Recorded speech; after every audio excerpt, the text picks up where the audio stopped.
Hey, what is going on, guys? Daddy Winter here. Another day, another grind, another day to live. So ngayon gagawa na natin ng tier list yung Legend of Premier, no? Yung mga classes ng Legend of Premier. So wag na natin patagalin, no?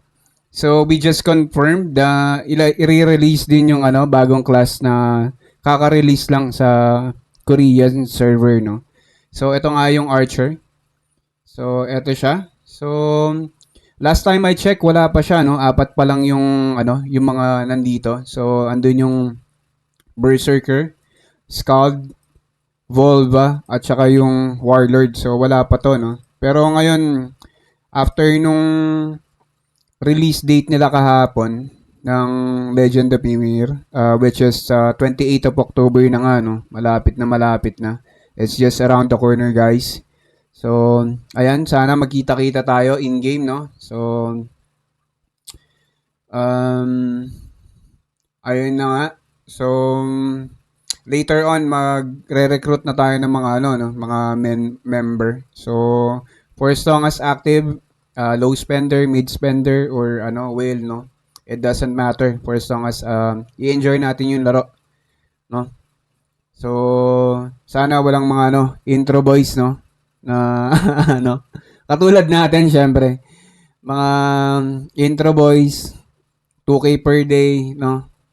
Pero kidding aside, guys. So, maganda yung game, no? So, gusto natin siyang siguro dito ako mag-stick, no? Habang di pa lumalabas yung Ragnarok Online 3, no? So, yun yung mga inaabangan natin. Kaso 2026 pa yata i-release. Tapos may mga paparating din na mga game, no? Katulad ng Architect, no? Ion 2. So 2026 na kasi sila i-release. Pero dun sa Architect hindi ko alam, baka i-release ngayong last quarter. Not sure. Pero ngayon, gagawan natin ng tier list, no? Meron na tayong nagawa dito, no? For our tier list Legend of Premier classes, no? So umpisahan muna natin sa Berserker. Panoorin natin yung niya, trailer, no? So eto siya. Full screen natin para ramdam natin yung mga skills, no? So eto yung tank natin in game. Pero more on PvP siya, no? Nakikita ko na pang PvP siya due to knockback, knockdown, tapos yung niya, pull, no?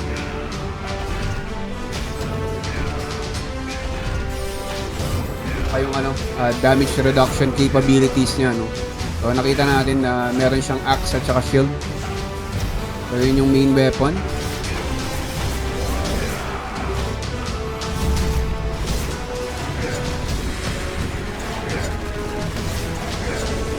So meron din siyang long range, no? Para siyang si God of War. Ang hinahagis na yung axe niya. Tapos meron din siyang, ito siguro yung ult niya, no? Yung SS niya. So parang kay Thor. Parang rage siya, no?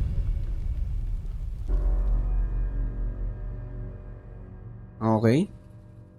So that's our Berserker, the tank in the game. Dito lang sa Legend of Premier. So ito naman yung pinaka-support natin, no?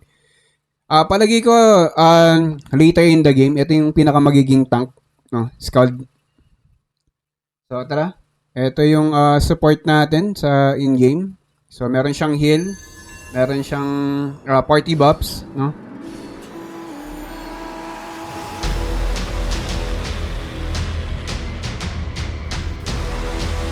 So meron din siyang we already confirmed na meron siyang no? Resurrection.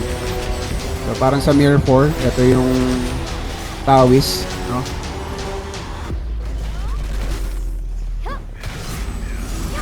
Pero kung titignan mo yung skill niya, no, guys, parang hindi siya support. Para din siyang DPS.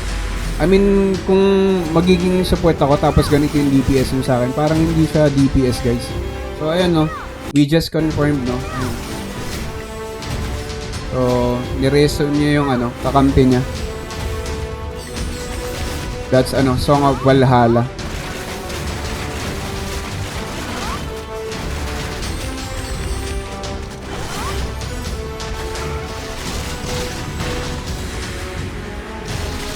'Di ba guys? Parang hindi siya ano, parang hindi siya support. DPS din siya, no?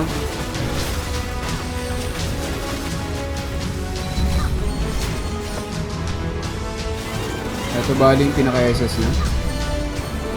Siguro, no? Pero not sure. Mukha kasi siyang SS eh, no? So, 'di ba guys? Gagawa ko niyan. Isa yun sa anong gagawin ko ng support. So, as I mentioned sa mga previous video ko, no, na confirm natin na we can do dual clients. So, gagawa tayo ng isang DPS tsaka isang support. Pero ito yung support na gagawin natin, no. Instead yung ano, yung Berserker. Ito kasi yung Berserker parang PvP ano siya, focus din, no. Aside sa pagiging tank niya. So ito para may healer tayo tsaka buffer, no, while AFK farming. So ayun, ituloy natin. So ito guys yung Volba. So ito yung mage class ng Legend of Ymir naman. So tara, panoorin natin. Ang ganda niya guys, no? Oh, 'di ba? May dating.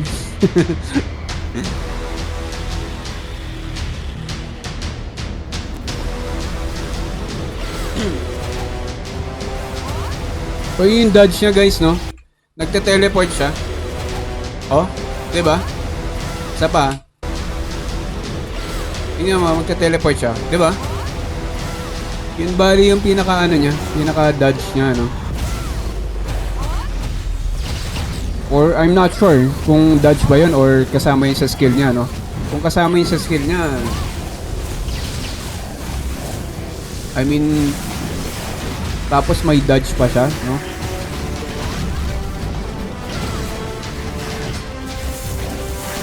I mean, sobrang ganda nun kapag ganun. Aside dun sa dodge mo, meron ka pang another mobility skill, no? Para lumayo sa kapahamakan kapag na-corner ka kunwari ng warlord or na-pull ka kunwari ng berserker, no?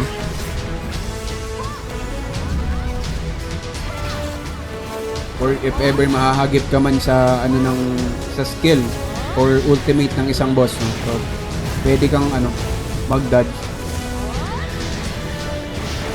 So fire and ice yung niya guys, no? Para siyang sa Ragnarok yung Meteor Storm. Yung MS ng Warlock. Ang ganda. So ayun yung Volba natin, the mage in the mage class in the Legend of Ymir. Tapos ito naman yung warlord natin. So para siyang assassin, mga bossing.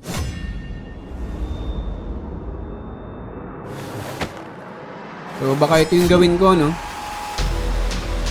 Kasi mahilig tayo sa assassin.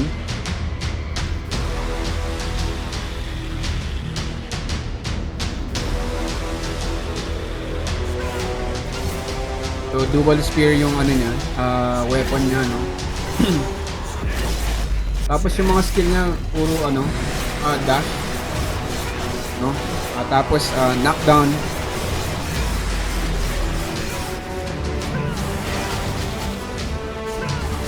So palagi ko ito yung magiging isa sa PvP focus ng Legend of Ymir. I mean isa siya sa mga PvP focus na class sa Legend of Ymir. I mean pwede naman nasa sa pagbi-build nyo lang naman yun. So, meron siyang power defense, tapos wings and spears. Defend against incoming attacks and deal damage. So pwede yan, pang dodge ng attacks, no? Ito siguro yung SS niya, no?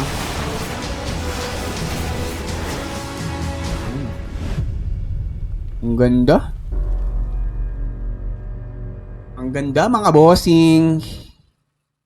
Tapos ito naman, so most favorite ng mga F2P class. So yung archer kasi range siya, no? Range class. And bukod doon, sobrang bilis din ng attack speed niya, no?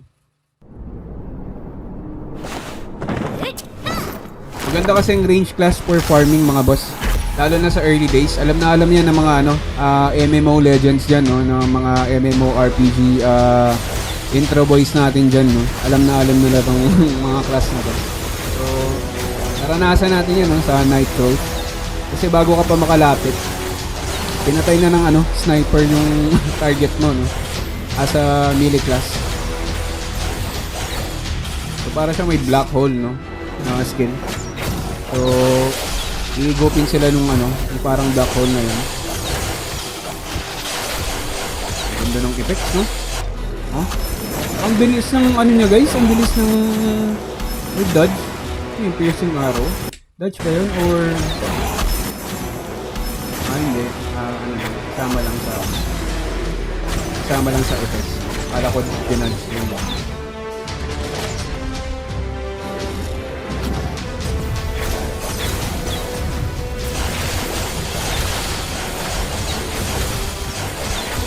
So, goods to for ano, PBE, no, guys.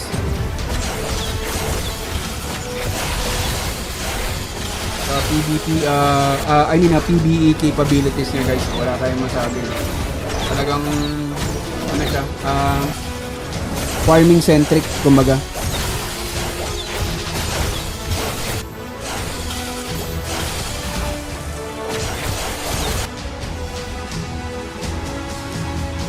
Ganda rin ng effects, no? Natalo tuloy yung isip ko kung mag-archer ba ako o magwa-warlord. Kasi kung if it's warlord, no? Andito na rin lang tayo, no? So, ayan, no? Pag-usapan na natin siya, no? If it's, ano, no? If it's gonna be PBE farming, no? PBE, So, this is for monster, no? Versus, your character, no? It would be archer. So, class S siya for PBE, no? Sobrang OP niya, no, pagdating sa ano. Nakita niyo naman yung effects, no. Sobrang dami niyang AoE. Tapos ang bilis din siguro nito mag-farm, no, dahil nga ang dami niyang AoE skills. So for PBE, class S yung ano, yung archer, no. Together with Vol ba? Nakita niyo naman din kanina, no, kung paano siya bumuhos ng skill, no. Sobrang OP. Imagine merong isang grupo ng mobs doon sa gitna, no. Tapos isang skill lang mauubos mo lahat 'yon. Tapos ang bilis din ng spawn time ng mga mobs sa Legend of Ymir. Nakita naman natin, no. After kill nung parang 2 to 3 seconds lang meron na namang nag-spawn dun sa spot na 'yon. So, ayun. This is for PBE, guys. For PBE lang muna. Tapos, yung Scald, I would say na S-class din siya, no? Kasi nga dun sa AoE skills niya kanina, na mga skills, hindi nga lang siya kasing bilis niya itong dalawa, no, na mag-farm. Pero still, class S pa rin siya. Tsaka isa pa, meron siyang heal. So, kung magtatagal ka sa farming, no, meron kang pupuntahan, no, meron kang lalakarin, no. Mauubos na yung pots mo, pero kung meron kang MP regen, no. So, sakto yung MP regen mo dun sa skill na binubuhos mo. So, makikita natin yun dun sa in-game, no. Na for example, yung MP consumption mo is 98 kunwari. Pero yung MP consumption mo, yung MP consumption mo is 98. Tapos yung MP regen mo is 100, no? So, bubuhos lang siya ng bubuhos ng skill. Eh kung may heal ka, 'di ba? Using tong character na to. So, hindi mo kailangan gumamit ng pots. So, makakatipid ka. Lalo na sa early days, kailangan natin ng silver, no? So, unlike itong dalawang to, dahil focus-centric sila sa DPS, no? Sa damage, no? So, kapag may mga makukunat silang monster na nakaharap while farming, so kailangan nilang gumamit ng potions. Unlike yung Scald, no? This is for long-term farming na, no, guys. Pero for Warlord and Berserker, I would say class A sila for PBE, no. Dahil nga kailangan nilang lumapit pa para makapag-farm, no. So sa early days, alam natin 'yan. 'Yan yung struggle natin, no. Lalo na sa questing.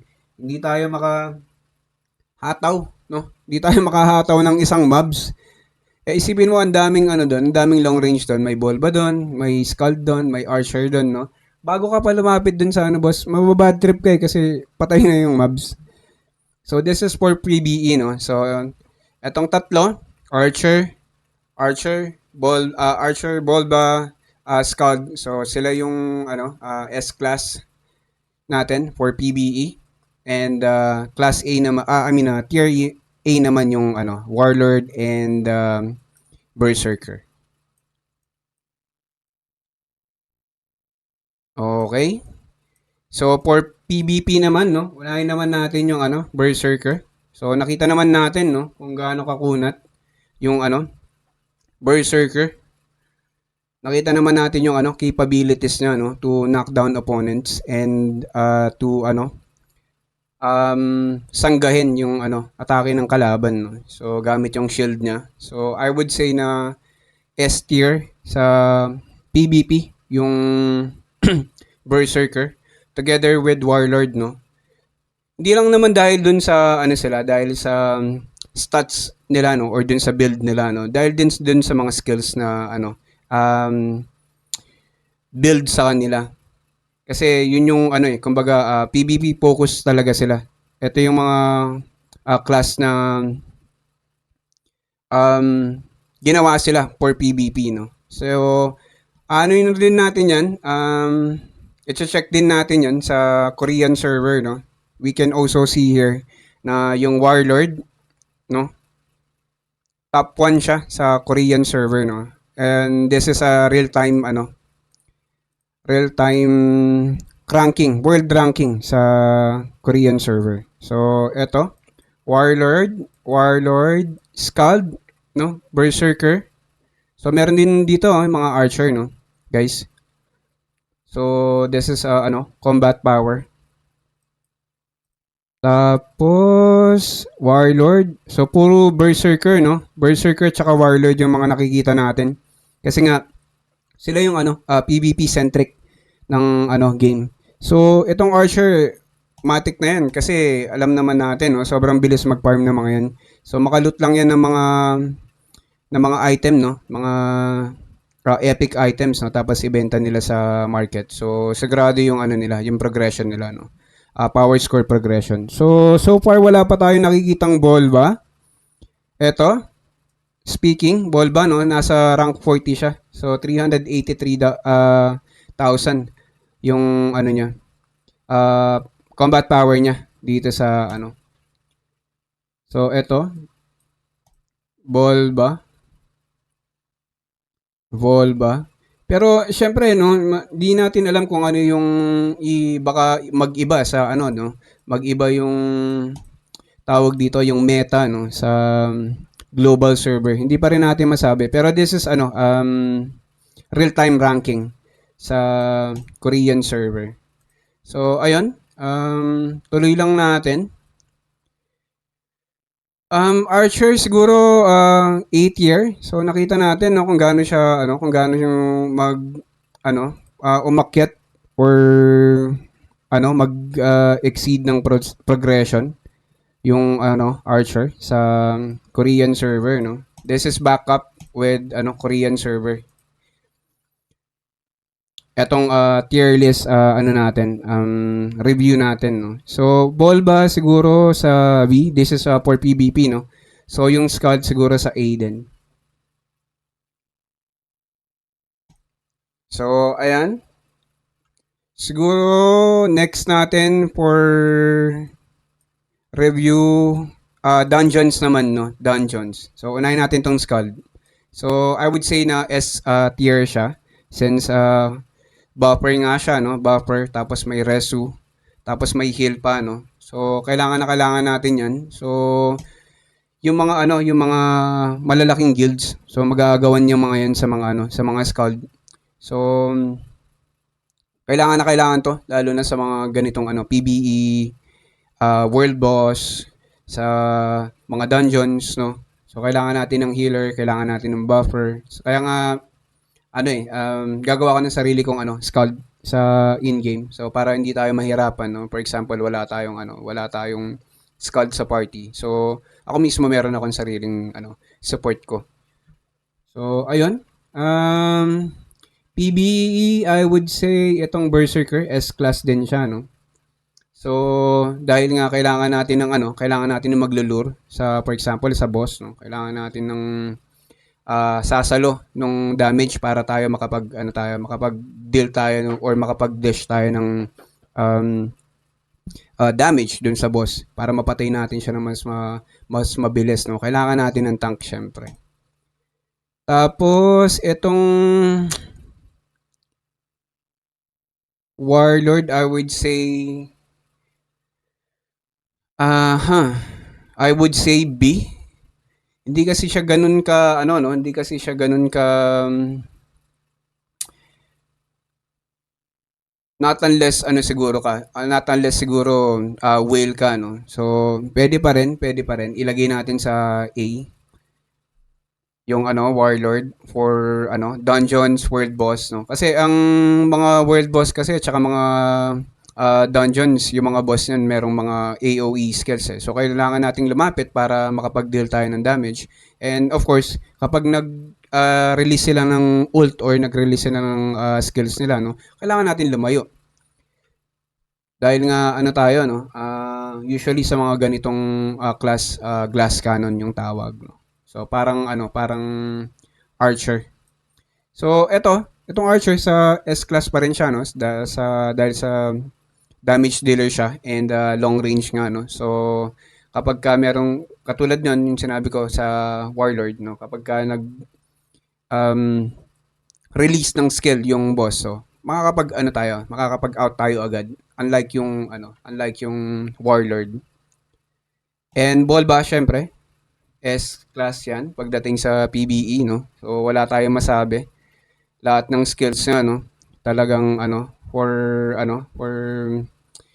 dealing damage. So ayun, hanggang dito na lang muna siguro yung natin, yung tier list ng Legend of Ymir. So magkita-kita tayo sa darating na 28 ng Oktubre, no, sa Legend of Ymir. So later on magpo-post tayo ng recruitment ng mga guild members. So basta active, no, regardless kung F2P, low spender, mid spender or whale, no. So sama-sama tayong lahat. So ayun lang. I hope you guys have a good one and see you on the next one.